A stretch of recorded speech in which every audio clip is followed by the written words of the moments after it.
ಸಾಮಾನ್ಯವಾಗಿ ಮುತ್ತುನ 1 ಅಥವಾ 2 ಡಿಸೈನ್ ಅಲ್ಲಿ ನೋಡಿರ್ತೀರಾ. ನಾನು ಇವತ್ತು ನಿಮಗೆ ಸ್ವಲ್ಪ ವೆರೈಟಿ ಡಿಸೈನ್ಗಳು ತೋರಿಸ್ತೀನಿ. ಮುತ್ತಲ್ಲಿ 1000ಕ್ಕಿಂತ ಹೆಚ್ಚು ವೆರೈಟಿ ಡಿಸೈನ್ಗಳು ಇರ್ತವೆ. ಬನ್ನಿ ಇವತ್ತು ತೋರಿಸ್ತೀನಿ ನೋಡಿ.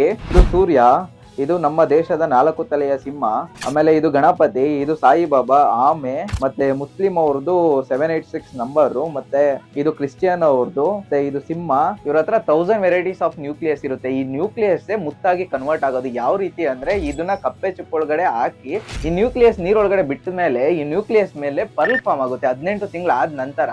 ಸೊ ಅದನ್ನೇ ಪರ್ಲ್ ಆಗಿ ಕನ್ವರ್ಟ್ ಮಾಡ್ಕೊಂಡು ಅದನ್ನ ಮಾರಾಟ ಮಾಡ್ತಾರೆ. ನಿಮ್ಗೂ ಏನಾದ್ರು ಮುತ್ತು ಸಾಕಾಣಿಕೆ ಮಾಡ್ಬೇಕು ಅಂತ ಇಂಟ್ರೆಸ್ಟ್ ಇದ್ರೆ ನಮ್ಮ ಕನ್ನಡ ಫಾರ್ಮರ್ ಯೂಟ್ಯೂಬ್ ಮತ್ತೆ ಫೇಸ್ಬುಕ್ ಚಾನಲ್ ಅಲ್ಲಿ ಸಂಪೂರ್ಣ ಮಾಹಿತಿ ಇದೆ. ಮತ್ತೆ ನಾವು ಮುಂದಿನ ದಿನಗಳಲ್ಲಿ ಏನ್ ಮಾಡ್ಬೇಕು ಅನ್ಕೊಂಡಿದೀವಿ ಅಂದ್ರೆ, ಉಚಿತವಾಗಿ ರೈತರಿಗೆ ಇದ್ರ ಬಗ್ಗೆ ತರಬೇತಿ ಕೊಡೋಣ ಅಂತ ಪ್ಲಾನ್ ಮಾಡ್ತಾ ಇದೀವಿ. ನಿಮ್ಗೆ ಏನಾದ್ರು ಇದ್ರ ಬಗ್ಗೆ ಕಲ್ತ್ಕೊಬೇಕು, ನೀವು ಸಾಕಾಣಿಕೆ ಮಾಡ್ಬೇಕು ಅಂತ ಏನಾದ್ರು ಇಂಟ್ರೆಸ್ಟ್ ಇತ್ತು ಅಂದ್ರೆ ನಮ್ಮ ಕನ್ನಡ ಫಾರ್ಮರ್ ಚಾನಲ್